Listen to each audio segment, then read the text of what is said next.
What's up, Lions Nation, and welcome to the Fourth and Whatever podcast, where our mission is to provide you with the most up-to-date news surrounding the Detroit Lions organization and keeping the roar in store in the Motor City and around the globe. I am your host, Ryan, and if it's fourth down, it's whatever. 36, Goff, across the Brown to the end zone, Detroit touchdown. Hi guys, glad to have you here, and as always, glad to be talking Lions football. The 2023 season is officially in the books, but when one door closes, another one opens.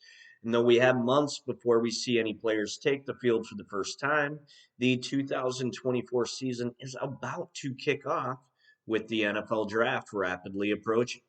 With Brad Holmes and Dan Campbell pulling off a historic draft class in 2023, Lions fans everywhere are hoping that the Motor City tandem can run it back and find similar success to help this franchise to its first Super Bowl appearance. Now, I know it's February and far too early to be talking Super Bowl, but there is a new sheriff in town, and he has bigger aspirations than just a playoff berth. MCDC isn't here to slap kneecaps, no sir. He's here to bite them, clean off, spit them out, and move on to the next victim of this pride's prey. And though the 2023 season was historic for the franchise and, well, just plain fun to watch, it was a bittersweet ending as the Lions fell just one half of football short of the biggest show on turf. After a hot start in the NFC Championship game, the woes of the Lions defense and dismal third quarter offense came back to bite our hopes and dreams in the ass, and the Lions were forced to hang up their cleats and watch the 49ers fall apart to the Kansas City Chiefs. The same Kansas City Chiefs whom the Lions already spoiled in Week 1 on their Super Bowl banner-raising night, for Dan Campbell to go ahead and make his mark on the 2023 season on behalf of the Motor City. So as we move on from a crushing loss, we look forward to what lies ahead. Certainly, Lions fans have a lot to be excited about with the production of the back-to-back top 5 offense navigated by the committed mad scientist with unfinished business in Ben Johnson, in addition to the comeback kid playing his best football in Jared Goff. But as we saw a lot of promising highlights, we also had to witness some frightening lowlights. So as we look to the future, we must look to the past if we want to ensure that this time next year, we aren't standing in the same place.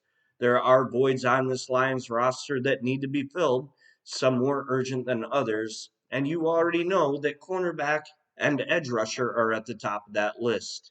As draft day approaches, along with free agency, Brad Holmes will have some tough decisions and hopefully a handful of easy ones too, as this draft is loaded with talent. And with 7 total picks currently, Holmes and company will have the ammunition to acquire some immediate talent and depth for this Lions roster. Before we dive into this year's top draft prospects, we're going to go ahead and take a look at some of the players and positions in which Detroit struggled so that we can get an inside look and understanding of what needs to be fixed and how the Lions can put themselves in position to hoist a Lombardi trophy.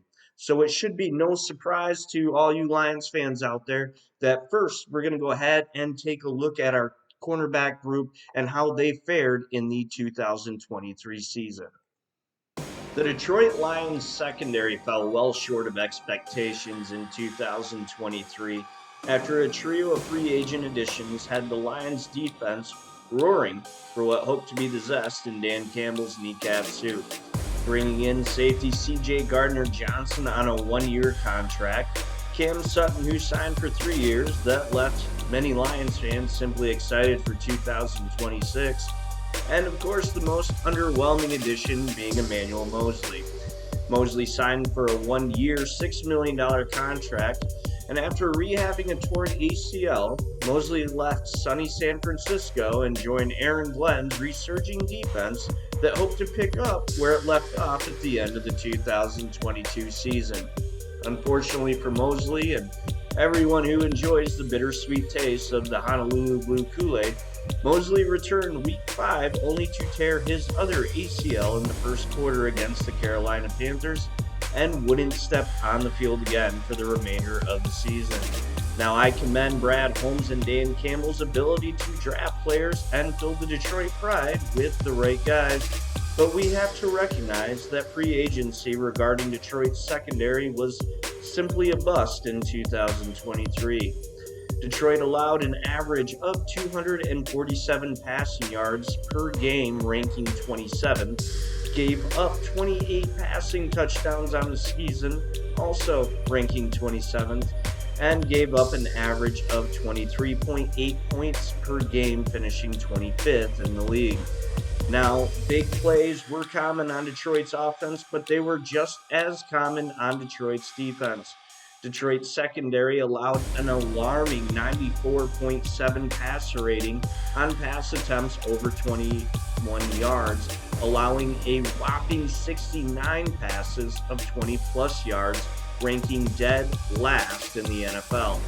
Now, in Holmes' defense, no pun intended, this trio has not had the opportunity to be on the field together. Not even in training camp, as Mosley was still recovering and wouldn't return until Week 5 for just 2 snaps and then call it a season, while CJ was sidelined with a torn pec after Week 2. It's also worth noting that Sutton isn't a true number 1 corner. He had more than his hands full trying to defend the top shelf receivers in Justin Jefferson, Puka Nacua, CeeDee Lamb, and well, the list goes on, and I'm not trying to take us down the darker side of memory lane. But it is necessary that we take a look at what we have in stock and see what needs upgrading at the cornerback position. If this goes untouched, it's the equivalent to eating Taco Bell before sex, and there's just no reason to make yourself that vulnerable. So let's go ahead and take a look at our cornerback room. We're going to go ahead and start here right with Cam Sutton, who still has 2 years remaining on his contract. Brought in from the Pittsburgh Steelers, there was a lot of hype built around this guy. I remember seeing the expressions on Campbell's and Holmes' faces all over the media. Just absolutely thrilled to have him here. I know I was also on that hype train, and unfortunately, it just didn't pan out for Sutton. But I will say this, and please don't discredit everything that I say based off from this one statement, but Sutton is not a terrible cornerback. When you look at his last year with the Pittsburgh Steelers in 2022, he only allowed 35 completions on 73 targets for a total of 388 yards, giving opposing quarterbacks a completion rate of 47.9% and a total QBR of 65.3, which is a phenomenal productivity out of that position. They say the best ability is availability, and though he did start all 17 regular season games for the Lions, in that time he did give up 61 completions on 91 targets for 888 yards.